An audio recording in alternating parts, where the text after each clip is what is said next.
Jiten, bumili ka nga ng suka at tuyo sa tindahan dahil magluluto na ako.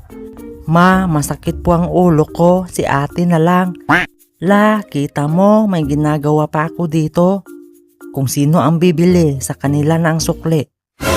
Hmm? Ma, tapos na po ako.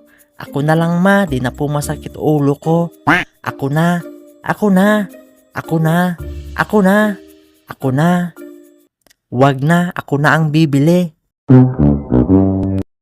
Tamad moments. Kahit gaano tayo kasipag, may mga moments talaga na tinatamad tayo. At minsan, kapag inutusan tayo ng mga magulang natin, nagagawa natin yung mga pinagbabawal na teknik. Gaya ng patulog-tulugan.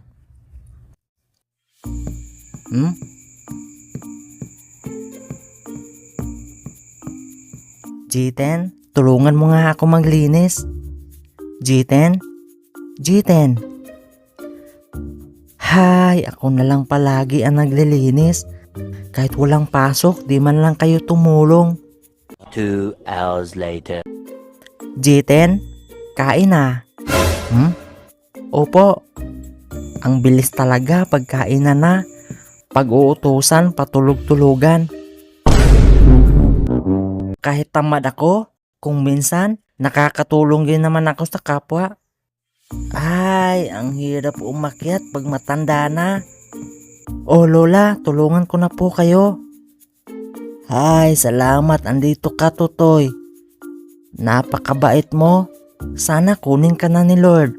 Wag naman po Lola. O sige na, tulungan mo na ako. Sige po. A few moments later. Aray, bakit po Lola? Paakyat ako, bakit mo ako binababa? Malapit na ako eh.